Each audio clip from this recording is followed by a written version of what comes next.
Wajib kita bocah Islam iku kudu sing sregep anggone sinau awet ngaji anakku bisa mengerti Allah pangeran ya Allah Rabbi atur wilujeng ingkang sami ya rawuh ingkang rawuh mriki anani wasepo kita mranyati miyasa nabi panutan Nabi Muhammad nabi kang pungkasan ingkang manata para manungsa ingkang perintah kita supaya ngatoi dosa wajib kita umat Islam iku kudu sing sabar nganguti ilmu awet kang dingin kita bisa mengerti Allah pangeran ya Allah Rabbi atur wilujeng ingkang sami rawuh ingkang rawuh mriki anemi wasepo kita ngormati miyasa nabi panutan Nabi Muhammad nabi kang pungkasan kita pemuda Islam Indonesia ingatlah kepada kewajiban kita mari bekerja bersama-sama menjunjung agama Islam yang termulia dengan sungguh kami mencari ilmunya supaya kita bisa unggul derajatnya di dalam dunia dan akhiratnya mudah-mudahan kita masuk surga atur wilujeng ingkang sami rawuh ingkang rawuh mriki anemi wasepo kita ngormati miyasa nabi panutan Nabi Muhammad nabi kang pungkasan ingkang amarnata para manungsa ingkang perintah kita supaya ngatoi dosa namanya Jawi kami nama Islami agami Islam sudah terang asal dawuhe dari pangeran rokon songawaruwono rukune Islam yaiku limo sadat loro rukun kasiji bisa sira kalawan ngaji bergiatlah perkumpulan ini rahmatnya uang selalu dilimpah dan syukurlah dalam persucian Quran hadis menjadi pedoman tegaklah berdirimu siapa didengar kawanmu setia membela agamanya Tuhan negerimu bergiatlah perkumpulan ini Ramadan uang jangan dilimpahkan syukurlah dalam kesucian Quran hadis menjadi pedoman tegaklah berdirimu siapkah didengar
Ojo susah padha poso yen ora poso uripe bakalan nelongso sebab urip ninggal poso apa donya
Cek cek.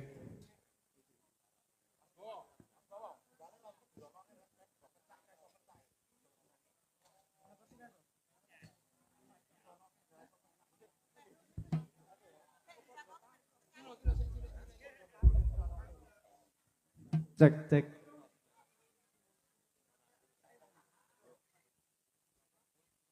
Panase yo mas yo ning alon-alon yene yupe ning kulon omah ayune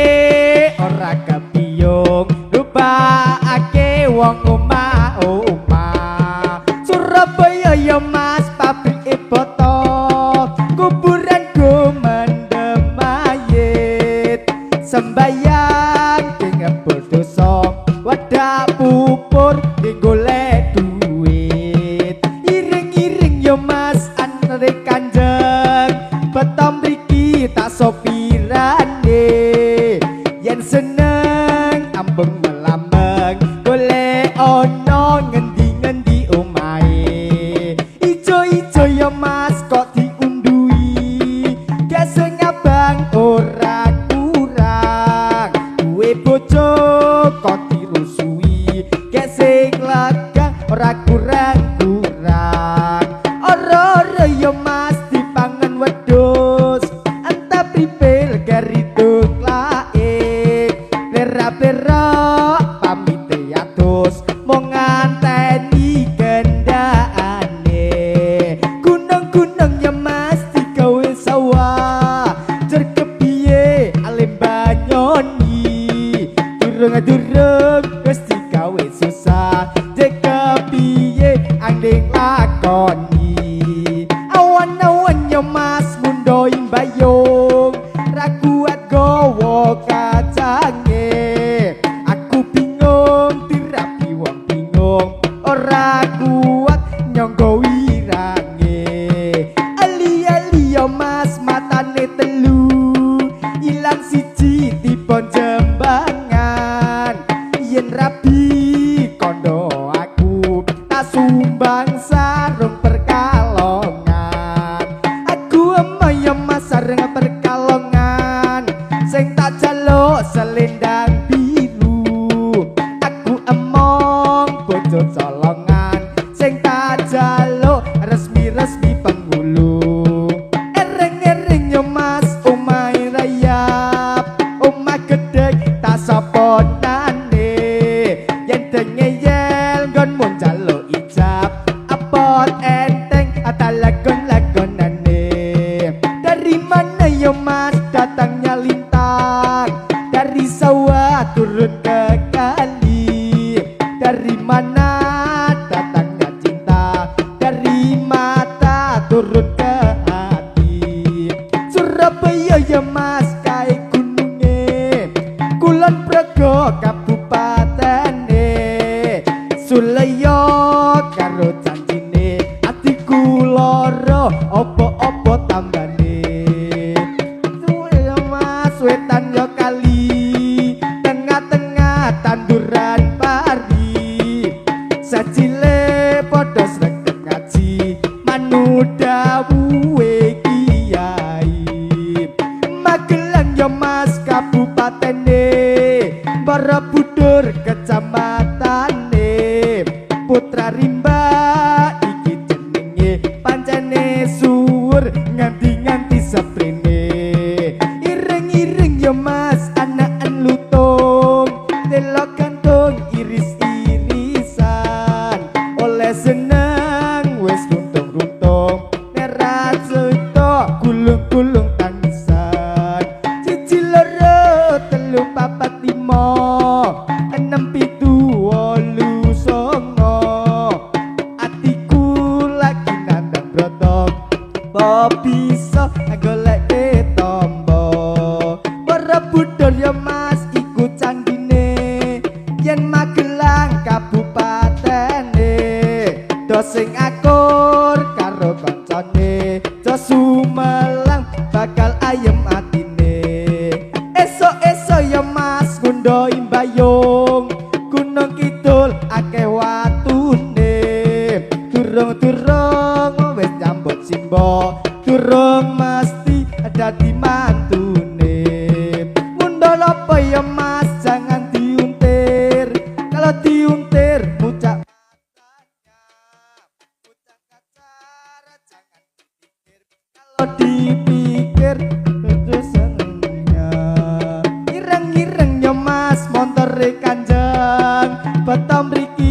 sopirane yen seneng aja mung lambang golek ana ngendi-ngendi omahe.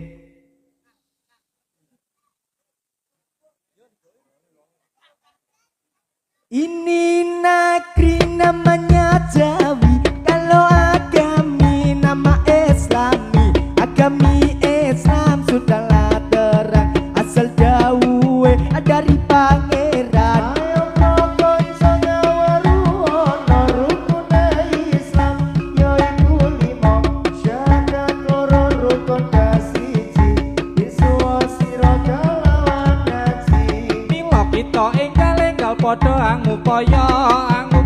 kanggo mbelani agama Islam ingkang kanthi luwih mulya saking napa kejaba saking agama. Ayo para kita enggal padha angupaya enggal bisa uga kena cobaning manungsa ya iku bakal tumiba nanging kita ora ngerti kapaning tumiba. Ayo para kanca enggal padha angupaya kanggo mbelani agama Islam ingkang kanthi luwih mulya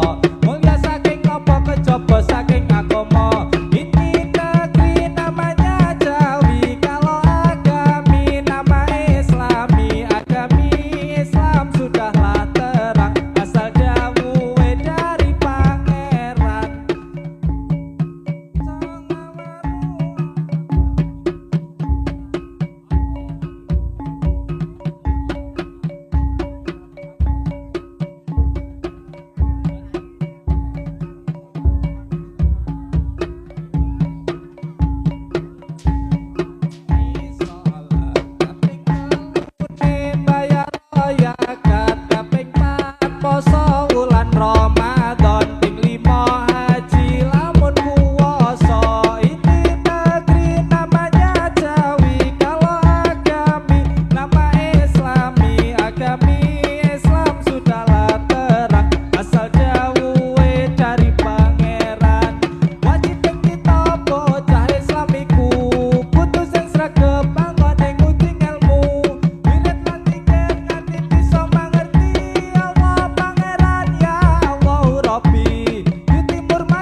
Nyuwun kula enggal kasih patongan pecah kula mugi Allah paring iman salebare sanjaran terus mati muli mandang nek kuburan ketakoni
Ini negeri namanya Jawi, kalau agami nama Islami. Agami Islam sudahlah terang, asal jauhe dari pangeran. Ayo pro kanca ngaweru ana rukuning Islam ya iku